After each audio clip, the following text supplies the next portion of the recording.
Simulan na natin ang tunay na kwento. Walang eksaktong taon, lugar ng Cavite. Itago mo na lang ako kay Waga sa pangalang Damian, ikatlo sa aming magkakapatid. Bata pa lamang ako noon ay mahilig na akong tumaya ng loto. At isa nga sa madalas kong pinapanalangin noon ay makajackpot ng panalo sa loto. Subalit ayon nga sa kasabihan ng karamihan na kung hindi ka tataya ay hindi ka mananalo.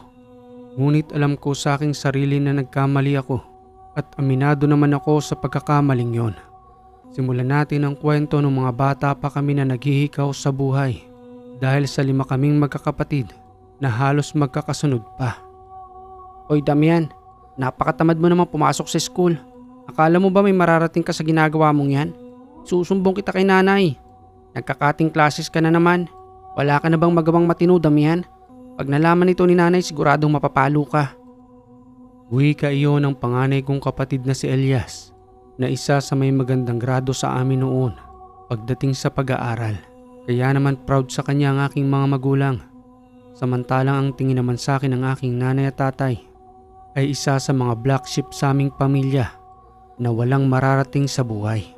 Dahil na rin nga sa katarantaduhan ko nung kabataan ko pa noon at kahit sa aking paglaki ay daladala ko pa rin. Subalit kahit ganun na nga ako noon, pinilit ko pa rin makapagtapos ng pag-aaral kahit na nga ba may mababang grado dahil na rin sa pagsusumikap ng aking mga magulang na pag-aralin kami. Hindi ko maunawaan sa aking sarili kung bakit lapitin ako ng aking mga barkada hanggang sa magkaroon na nga ako ng sarili kong pamilya. Subalit pilit ko naman silang itinataguyod sa pagtatrabaho ko sa opisina. Ngunit alam naman natin na hindi sasapat ang kita doon. Lalo pat unti-unting nadadagdagan ang obligasyon. Kaya naman sumubok ako sa pagtataya sa loto. Subalit sa paulit-ulit kong pagtaya, parang wala namang nangyayari. Nababaon pa nga ako sa utang at nababawasan pa ang perang inaabot ko sa aking asawa dahil nga mas inuuna kong pagtataya sa loto. Lalo na sa araw ng kinsenas at katapusan.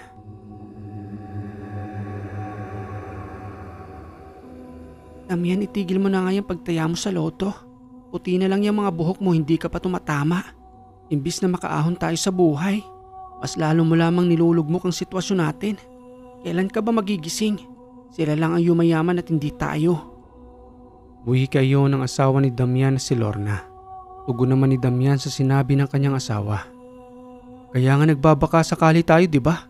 Wala namang masama sa pagtataya ko. At isa pa, pera ko naman yun na pinaghirapan ko sa trabaho. Wag mo na nga akong kontrahin, Lorna. Para sa inyo naman to eh. Paano kung tumama ako? Eh di maginhawa ang buhay natin. Hindi na lamang nagsalita si Lorna sa araw na yon dahil alam niyang walang patutunguhan ang kanilang usapan na madalas naman nilang pinag-aawayan. Kinabukasan ay muli na lamang pumasok sa trabaho itong si Damian. Ngunit sa tuwing nag-aaway sila, ang madalas nitong takbuhan ay ang kanyang mga kaibigan. At sa tuwing umuwi nga ito ng hapon, amoy alak ito na nanggaling sa inuman kasama ang kanyang mga kaibigan at katrabaho. Sambit na wika pa ng kanyang asawa habang ipinaghahain ng pagkain si Damian. Amoy alak ka na naman, Damian. Bakit ka ba ganyan? Simpleng pag-aaway pinalalaki mo. Kailan ka ba magbabago? O itong pagkain mo't kumain ka na. Patutulog na kami ng mga anak mo. Patutsyad ang wika pa ni Damian bago umalis si Lorna.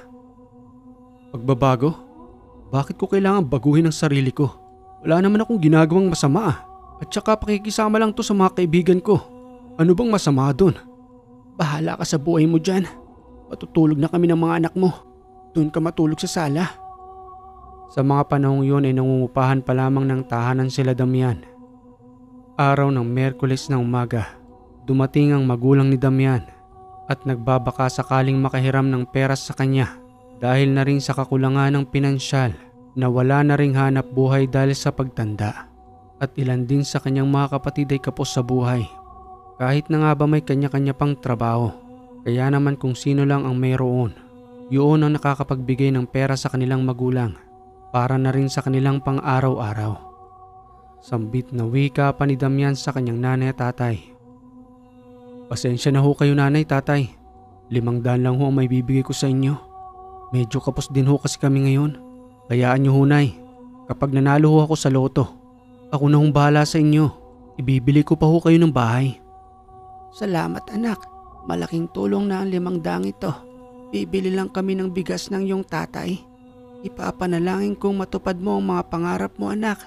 Alam ko namang mataas ang pangarap mo. Subalit gusto mo itong maabot sa madaling paraan sa pamamagitan ng pagtaya ng loto. Matanda ka na anak at alam mo na kung ano ang tama at mali. Payong wika ng kanyang nanay sa kanya na hindi naman siya tinututulan sa kanyang ginagawa hanggang sa umalis na ito sa kanilang tahanan. Nagpatuloy ang pamumuhay ni Damian hanggang sa isang gabi nakainom siya ng mga oras na yun at malabo para sa kanya ang kanyang napapanaginipang numero. Kinabukasan ng umaga sa kanyang paghahanda patungo ng trabaho. Habang patuloy siyang naliligo ay pilit niyang inaalala ang numero. Habang nagwiwika ng, "Sige, inom pa Damian." Ay nako, sayang talaga yung numerong yun. Bakit kasi hindi ko maalala? Sayang naman, tataya pa naman ako ngayong araw na to. Makalipas ang buwan at taon, tumatama naman minsan si Damian sa kanyang pagtaya, subalit mas malaki pa ang talo kaysa sa panalo. At sa tuwing nananalo itong si Damian, one time big time kumbaga, inaaya ang kanyang mga kaibigan para mag-inom at ang masisti pa roon, libre niya. "Ayos Damian, yan ang gusto namin sa iyo eh. Hindi mo kami nalilimutan sa tuwing tumatama ka. Paano ba yan? Tulad ng dati libre mo." "Oo naman. Paano na lang kung tumama ako na mas malaki? Eh di mas umaapaw ang alak." Iba ka talaga Damian. Yan ang gusto namin sa'yo. Hindi ka nakakalimot. Tara na't para makarami pa tayo ng alak. Kasi maya-maya lang baka hanapin na tayo ng kanya-kanya nating asawa. Imbis na dumiretso si Damian sa kanilang tahanan galing ng trabaho at ibigay sa kanyang asawa ang kanyang napanalunan, inililihim niya lamang ito na mas inuuna ang kanyang bisyo at magpasikat sa kanyang mga kaibigan at kanyang mga katrabaho. Ilang oras ang nakalipas sa kanilang pag-iinom. Dahil nga sa hindi na kontrolado ng bawat isa ang alak sa kanilang katawan, may nakabanggang lalaki ang isa sa kasama ni Damian na naging dahilan ng pagkakaroon ng gulo sa isang bar na kanilang pinag-iinuman. Wika pa ng kasama ni Damian na may kalakihan din ng katawan na kung tutusin ay hindi uurong sa labanan. "Ang yabang mo ah. Dito na nga ako dumadaan sa may gilid eh. Binangga mo pa rin ako. Ano bang gusto mong mangyari? Nalilitan ka yata sa katawan ko eh." Pasensya ka na. Hindi kita napansin eh. Ayan tuloy, nabangga ka. "Hindi napansin? Kaya laki-laki kong tao.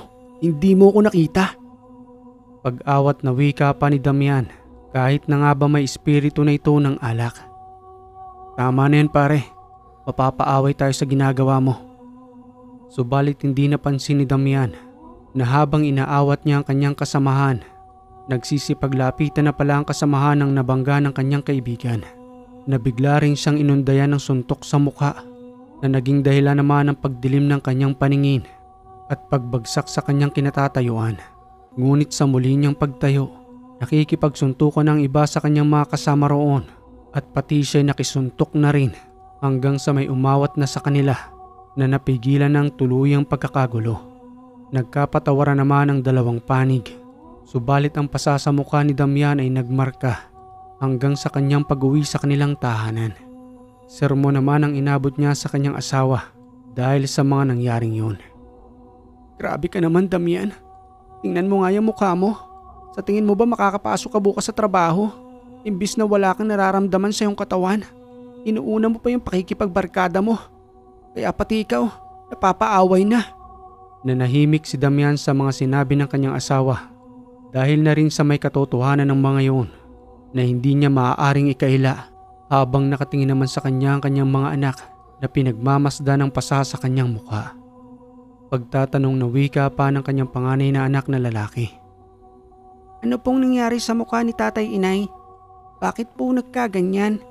"Usapan ng matatanda ito anak. Pumasok na kayo ron sa kwarto. Matulog na kayo't gabi na."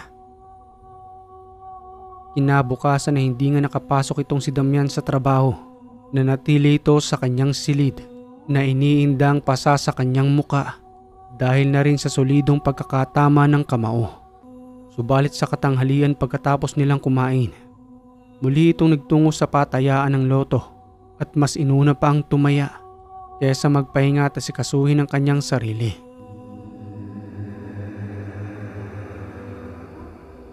Dalawang araw rin ang lumipas sa kanyang pagpapahinga. Muli na nga siyang bumalik sa kanyang pagtatrabaho. Subalit sa kanyang pagbalik sa kanyang opisina, kinausap siya ng kanyang supervisor na nagkaroon ng siya ng memo at kung sakaling maulit niyang muli ang 2 araw na hindi pagpasok, maaaring mawala na siya ng hanap buhay na naging dahilan naman ng kanyang pag-iingat sa kanyang trabaho. Kahit na nga ba minsan ay niyayaya siya ng kanyang mga kaibigan upang uminom sa labas. Halos 2 linggo rin siyang umuwi sa kanilang tahanan ng hindi umiinom. Laking tuwa naman ang kanyang asawa dahil doon sa pag-aakalang patuloy na ang kanyang pagbabago. Hanggang sa isang gabi, muling na naghinip itong si Damian at malinaw sa kanyang panaginip na yun ang lahat ng numero na maaari niyang tayaan sa loto. Nagising siya madaling araw, subalit sa kanyang pagbangon ay malinaw pa rin ang numero sa kanyang isipan na kanya namang dali-daling isinulat sa papel at dahil nga doon ay hindi na siya nakatulog. Subalit sa araw ding iyon, sa pagsikat pa lamang ng araw sa umaga, hindi pa man siya nakakalabas ng tahanan upang tumaya ng loto. Nagtungo na sa kanilang tahanan ng kanyang itay at ibinalita nitong patay na ang kanyang inay. Dahil na rin sa iniindang karamdaman nito sa puso, bahagya niyang nakalimutan ang numero at kagad silang nagtungo sa luma nilang tahanan. At sa kanilang ang pagdating doon, nandoon na rin ang ibang mga kapatid niya habang umiiyak na binabanggit ang pangalan ng kanilang nanay. Sambit na wika pa ni Damian na hindi rin mapigilan ng kanyang pagluha habang nakayakap sa kanyang nanay na nakahiga. "Nay, bakit niyo naman iniwan na kami? Di ba may pangarap ako para sa inyo? Hindi mo man lamang hinintay. Di ba sabi ko, kapag tumama ako sa loto, ipapagawa ko kayo ng bahay ni tatay. Nung nakaraan lang ang lakas-lakas mo eh. Pero bakit ngayon? Nakahiga ka na. Sabi mo pa nga sa akin mataas ang pangarap ko eh. Nangangarap ho ako hindi lang para sa sarili ko, kundi para sa atin. Pero bakit gano'n naman, Nay? Iniwan mo na kami." Napapamura na lamang si Damian sa kanyang sarili at winiwika niya na kung sana'y mayaman lamang siya na iparanas niya ang kaginawaan ng buhay sa kanyang nanay, na kahit na hanggang sa mga bata pa lamang sila, lubusan ang paghihikaos ng kanyang mga magulang hanggang sa pumanaw na nga ito. Kinuha ni Damian ang kanyang bag at nagpaalam na magtutungo muna siya sa kanyang trabaho upang sabihin ang nangyari sa kanyang nanay. Sa kadahilan ng maaari siyang mawala ng trabaho kung patuloy siyang hindi papasok sa araw na yon nang walang permiso ng kanilang boss. Ngunit sa pagkakataong yun ay naunawaan naman siya ng mga ito. Muli siyang bumalik sa luma nilang tahanan hanggang sa nag-usap-usap ang mga magkakapatid patungkol sa burol ng kanilang nanay. At dahil nga sa kakapusan ng salapi ng bawat isa, humingi sila ng tulong sa munisipyo na kung sino man ang maaari nilang malapitan doon. Sakto naman sa panahong yun ay may nalalapit na butuhan, kaya marami silang nalapitan tumatakbo ng politiko. At nang dahil doon ay naresolba nila ang kanilang pangangailangan sa pagpapalibing, pati na rin ang lahat ng pangangailangan sa burol. Pabulong na wika pa umano ni Damian habang iniisip ang buhay ng kahirapan. Ganito talaga kapag mahirap. Hindi mo alam kung kanino ka lalapit para humingi ng tulong. Mabuti na lang, may nalalapit na eleksyon. Madaling hinga ng tulong ang mga lumalaban ng politiko. Paano na lang kung hindi? Lumipas ang ilang araw. Matapos nga ang burol, kagad ding inilibing ang nanay ni Damian at nang muli nang manumbalik ang lahat, kagad din siyang bumalik sa kanyang trabaho para rin sa pangangailangan ng kanyang pamilya. Subalit habang hawak-hawak ang keypad ng kanyang computer, muli niyang naalala ang numero na kanyang napanaginipan. Ngunit sa pagkakataong yun ay hindi niya na alam kung saan niya ito nailagay dahil sa pagkamatay ng kanyang nanay. Hanggang sa kinahaponan sa kanyang pag-uwi, dali-dali niya itong hinalughog sa kanilang tahanan. Ni kahit nasa kanilang silid ay wala ito roon. Tiningnan niya rin ang basurahan, ngunit wala talaga roon ang numero na kanya namang pinanghihinayangan. Napansin siya ng kanyang asawa sa kanyang paghahanap, kaya nagwika na ito at nagtanong ng, "Ano bang hinahanap mo, Damian? Kanina ka pa hindi mapakali dyan." Tugong wika naman ni Damian sa kanyang asawa. Yung numero.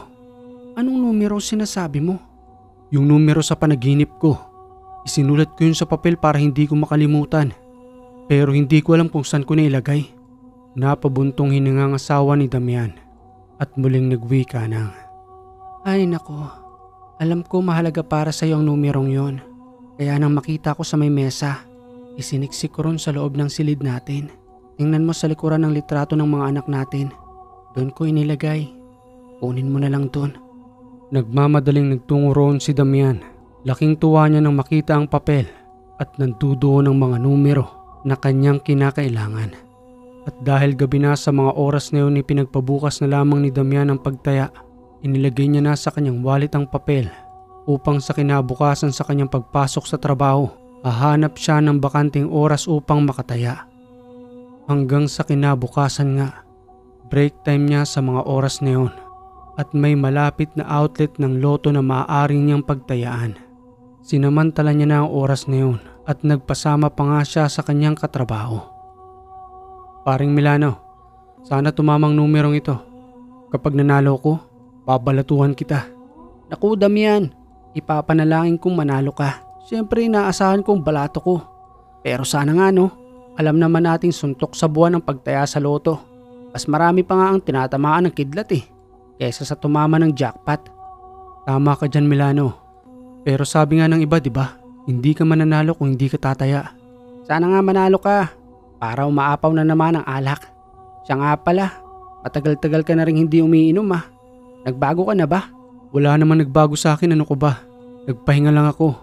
Gawa nung nangyari sa atin sa isang bar. Dahil sa 2 araw ako hindi nakapasok. Kamunti ka na masakripisyo ang trabaho ko. Alam mo na, may pinapakain tayong mga bata. At isa pa, sobra yung galit sa akin ni Mrs. Kamunti ka na nga akong palayasin sa bahay. Sa bagay, pero yung balato ko kapag nanalo ka, baka naman magka-amnesia ka. Kaya ipinapaalala ko lang sa'yo. Ikaw talagang Milano. Hindi pa nga tayo nananalo Todo paalala ka na kagad ng balato. Tara na, tapos na yung break time natin. Baka magalitan tayo ng supervisor natin dito. Kinabukasan, nakalimutan ni Damian ang kanyang taya dahil na rin sa sobrang abala sa kanyang trabaho. Marami kasi ang ibinigay sa kanyang trabaho ng kanyang boss dahil na rin sa dami ng kanilang ino-audit sa kumpanya. At kahit nga sa kanyang pag-uwi ng hapon, sa sobrang pagod ng kanyang isipan, dumiretso na siya sa kanilang tahanan upang magpahinga. Wika pa nga niya sa kanyang asawang si Lorna. Lorna, pwede bang ipaghanda mo na ako ng pagkain? Siguro mauna na ako sa inyo. Antok na kasi ako Sobra yung pagod ko sa opisina. Tinambakan ba naman ako ng boss ko ng i-audit? Sobrang dami. Sige at ipaghahain kita Damian.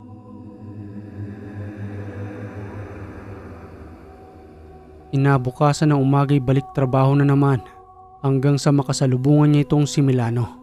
Sambit na wika pa nga nito sa kanya habang nakangiti. Damian, ano na? Yung balato ko sa'yo. Balato? Nagtinginan sa kanya ang kanyang mga ka-office mate at inaakalang ang nanalo na siya sa mga oras na yon. Loko ka Milano, ayan tuloy akala nila nanalo na ako. Siya nga pala, yung numero nga pala na tinayaan ko. Kamusta na kaya yun? Makalipas ang ilang oras na pagtatrabaho, sabay silang muli ni Milanong nag-break time at muling nagtungo sa outlet ng loto. Naninigarilyo pa noon si Milano, subalit habang si Damian ay patuloy na tinitingnan ang numero. Hindi niya kabisado ang pagkakasunod-sunod doon, kaya isa-isa niya itong tinitingnan. Hanggang sa mapagtanto niyang numero niyang nanalo ng jackpot na nagkakahalaga ng 12 million. Milano! Bakit ba Damian? Nanalo ka ba? Oo, numero ko ang nanalo. Malaking halaga. Eto tingnan mo. Dahil sa gulat ni Milano, hindi ito makapagsalita sa kanyang nakita na ang kanyang pagbibiro kay Damian ay nagkatotoo. Grabe yan Damian. Kahit hindi ka na magtrabaho, kayang-kaya mo nang mabuhay ang pamilya mo. Huwag kang maingay sa trabaho. Baka pagkaguluhan ako doon. Alam mo naman pera ito. Nagpaalam si Damian sa kanyang supervisor at ibinulong niya ang tungkol doon. Nagpasama na rin siya sa kanyang supervisor Ibig sabihin ay magkakasama na silang tatlong kumuha ng pera. Subalit dahil sa maraming proseso ang kinakailangang pagdaanan, kinumpirma muna ang lahat at sa pamamagitan ng tseke inaabot sa kanya ang pera. At dahil nga sa galante itong si Damian, malaking halagang inabot niya kay Milano, pati na rin sa kanyang supervisor, bilang pasasalamat umano sa pagsama sa kanya roon. Sino ba naman ang tatanggi sa pera, lalo pat kung nanggaling ito sa tamang proseso. Tig 300,000 ang kanyang supervisor pati na rin si Milano. Tuwang-tuwa ang dalawa sa iniabot sa kanilang halaga ni Damian. Hindi naman makapaniwala ang kanyang asawa nang ipakita nito ang kanyang bank account na naglalaman ng malaking halaga. Instant milyonaryo noon si Damian. Subalit dahil sa sobrang excitement, muli itong bumalik sa kanilang opisina at sa inaakala niyang hindi pa nalalaman ng kanyang mga katrabaho roon, pinagkaguluhan siya na humihingi ng balato. Wala siyang nagawa kung di mag-withdraw at ang bawat isa roon ay binigyan ng tigta 3,000. Tuwang-tuwa ang mga ito sa pagiging galante ni Damian na kahit ang iba roon ay inuuto na siya dahil nga sa pagiging waldas, patuloy pa rin siyang namigay sa kanilang opisina hanggang sa magyayana ang kanyang mga kaibigan doon na magtungo sa bar upang uminom.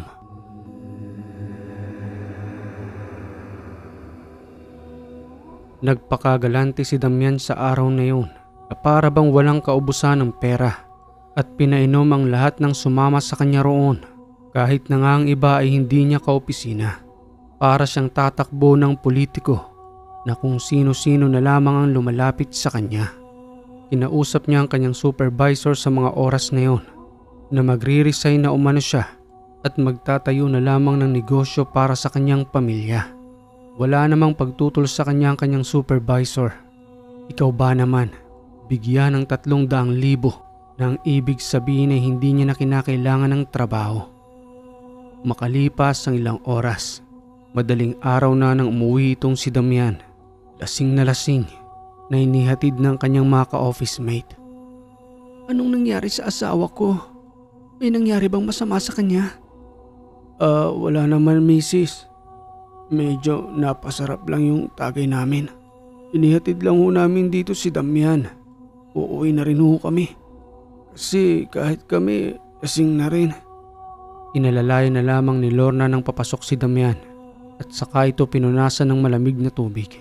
Napansin ni Lorna ang nagkalat na pera sa bulsa ni Damian. Nahulog pa nga ang iba roon sa pagpapalit niya ng pantalon dahil na rin sa sobrang kalasingan nito.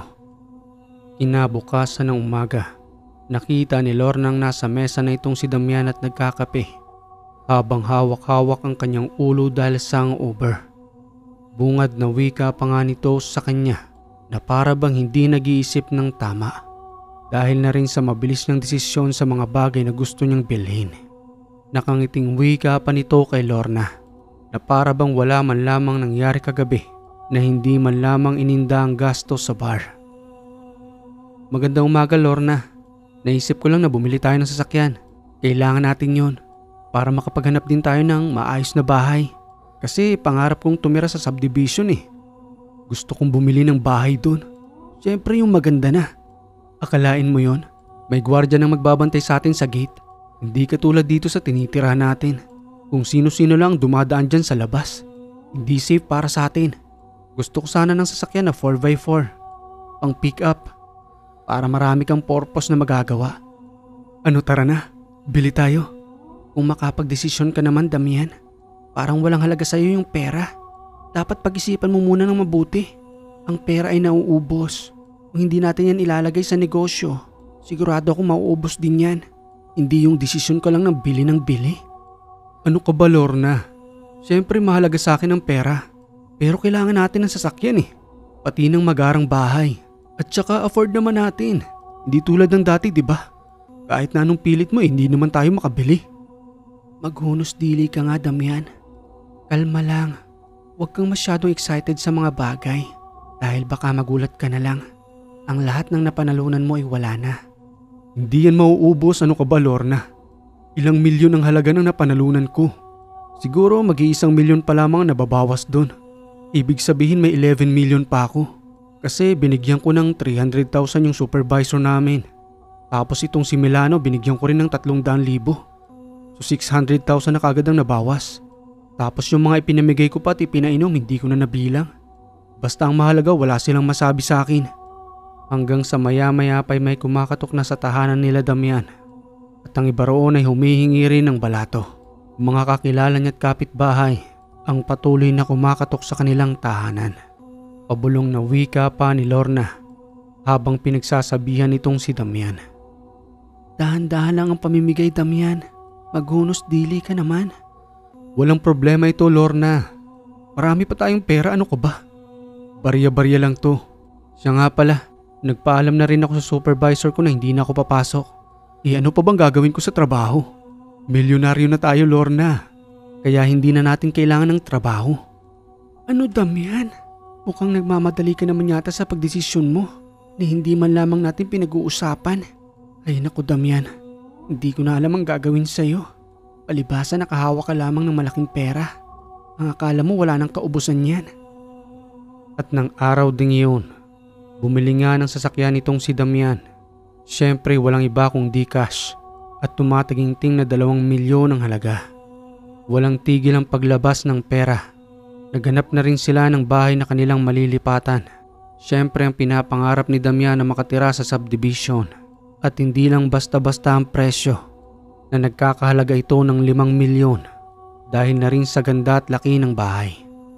Ibig sabihin, malaki na kagad ang nailabas ni Damian sa ilang araw pa lamang na nakalipas. Hanggang sa makalipas ang 2 buwan, nagpatuloy si Damian sa kanyang bisyong pag-iinom hanggang sa lumala pa ito na naimpluwensyahan pa ng droga, pati na rin ng pangbababae. Sa pag-aakalang hindi mauubos ang kanyang salapi na napanalunan sa loto. Sambit na wika pa ng kanyang asawang si Lorna na halos araw-araw nang umiiyak sa kanilang bagong tahanan dahil na rin sa laki ng pinagbago ni Damian magmula nang nanalo ito sa loto. Damian, ako na mismo magpapahuli sa'yo sa pulis pag hindi mo tinigil yan. Ano na bang nangyari sa'yo, Damian? Ang mga kapatid mo na humihingi sa'yo ng tulong hindi mo mapagbigyan. Tapos inuuna mo pa yung bisyo mo. Yumaman nga tayo. Nagkaroon tayo ng magandang bahay at magarang sasakyan. Pero sinisira mo naman ang sarili mo. Tugong wika ni Damian sa kanyang asawa na parang wala na ito sa kanyang sarili dahil na rin sa impluwensya ng droga na para bang nalunod na itong si Damian sa salapi na hindi na nakapag-isip ng maayos kung paano gagamitin sa tamang pera. Wala kang pakialam, Lorna. Pera ko naman to eh. Nakuha ko ang perang ito sa patas na paraan. Kaya wala kang pakialam kung paano ko gagamitin ito. At isa pa, mababawi ko lahat ng perang yan. Pag susugal ako sa kasino, may nakilala akong may perang tao. Isasama niya raw ako ron para mas lalong lumago ang pera ko. Bahala ka. Wala nang nagawa si Lorna na kahit ang kanyang mga payo ay hindi na pinapakinggan itong si Damian dahil sa sobrang pagkalunod nito sa pera. Hanggang sa isang araw, umuwi itong mainit ang kanyang ulo dahil na rin sa madalas na pagkatalo sa sugal. Nagtatago na lamang si Lorna sa kabilang silid pati na rin ang kanyang mga anak upang maiwasang masaktan sila ni Damian. Hanggang sa dumating ang araw na hindi na siya makatiis. Lumayas na si Lorna sa tahanang iyon at umuwi sa kanyang mga magulang kasama ang kanyang mga anak. At sa pagkakataong yun ay napabayaan na ni Damian ang kanyang pamilya. Wala na siyang pakialam doon na ang iniisip na lamang ang kanyang sariling kapakanan at ang kanyang kaligayahan. Hanggang sa pati ang kanilang sasakyan ay naibenta niya na dahil sa sobrang pagkalulong sa sugal. At dumating ang araw na nabalitaan na lamang ni Lorna na nasa ospital na itong si Damian dahil sa pagkakaroon ng kakaibang karamdaman. Nagkaroon ito ng matinding depresyon pati na rin sakit sa atay dahil sa sobrang pang-aabuso sa kanyang katawan. Sa kabila ng lahat ng ginawa ni Damian kay Lorna at sa pagiging pabaya nito sa kanyang pamilya, nagtungo pa rin doon si Lorna sa ospital upang alamin kung ano ang kalagayan nito. At sa kanyang pagdating doon ay wala itong malay. Wala ring nagbabantay ni isa sa kanya na ang lahat ng kanyang tinulungan noon o binigyan ng salapi ay wala man lamang ni isang nakikisimpatya. Hanggang sa mapag-alaman ng kanyang mga kapatid ang kalagayan nito, pati sila ay nagtungo na rin sa ospital Walang ibang nagbabantay sa kanya ngayon kundi ang kanyang pamilya na kanya namang pinabayaan noon ng mga panahong umaapaw ang salapi sa kanya. Hanggang sa muli siyang magkaroon ng malay at ang una niyang nakita ay ang kanyang asawa, pati na rin ang kanyang itay. Humingi siya ng patawad sa mga ito at nang dahil sa malawak na paunawa ng kanyang pamilya, pinatawad siya ng mga ito. Subalit uli na ang lahat sa nangyari sa kanya. Kinakailangan niya pa ng malaking salapi upang lubusang gumaling at maoperahan ang kanyang atay. Wala siyang naging ibang option kundi ibenta ang kanilang tahanan. At nang maibenta na nga nila iyon, muling nadugtungan ang buhay ni Damian. Ngunit may natira pa namang pera sa kanila na muli niya namang ibinili ng kanilang tahanan na nagkakahalaga pa rin ng 1.5 million. Ibig sabihin may natira pa rin sa kanyang napanalunan kahit papano. Ngunit nakakapanghinayang pa rin ang mga salapi na kanyang winaldas na kung saan ay maaari niya iyong palaguin sa pamamagitan ng negosyo at mas marami pa sana siyang matutulungan kaysa sa masamang bangungot na nangyari sa kanyang buhay. Muli siyang sumubok sa pagtataya ng loto, subalit nilalayuan na siya ng swerte. Nakakapanghinayang man ang lahat ng iyon at sa madaling panahon, 4 na buwan lamang ang nakalipas, inubos ni Damian ang 12 milyon na napanalunan. Okay mga kahiwaga, kung kayo ang nasa kalagayan ni Damian, ano ang gagawin nyo sa napakalaking halagang iyon? Pwede rin bang matulad tayo sa kanya? O may mas maganda pang paraan para gamitin ang pera? Pwede nyong i-comment dyan ang inyong opinion sa baba at i-like nyo na rin ang kwentong ito. Ako para sa akin kung ako yung nanalo ng ganyang kalaking halaga, kasi may kanya-kanya tayong opinion. Una, charity muna. Hindi tulad ng ginawa niya na parang nagpapasikat. Bigay doon, painom doon. Charity yung pinaka-importante dyan. Kasi ako naniniwala ako na hindi lahat ng ibinibigay sa ating halaga ng pera ay para sa atin lang. Kailangan natin yan ibahagi sa iba. Kung baga yung 12 million na napanalunan ni Damian ay pahiram lang sa kanya. Kaso hindi niya kayang palaguin. Kaya ang nangyari nalunod siya. Hindi kasi sanay ang isip niya na makatanggap ng ganong kalaking halaga. Kaya nataranta siya na hindi alam kung paano gagamitin ng maayos ang pera. Kasi ako naniniwala ako na ang pera ay hindi masama. Yung taong humahawak ng pera ang kailangang maging handa kung paano gagamitin yun sa tama. Yun lang mga kahiwaga. I-comment mo na lang dyan sa baba ang opinion mo patungkol sa nangyari sa buhay ni Damian. At kung ikaw mismo nakahawak ng ganong kalaking halaga, ano nga bang gagawin mo? At kung hindi ka pa nakaka-subscribe, click mo na yung subscribe button dyan, pati na rin yung bell para updated ka sa ating mga bagong kwento.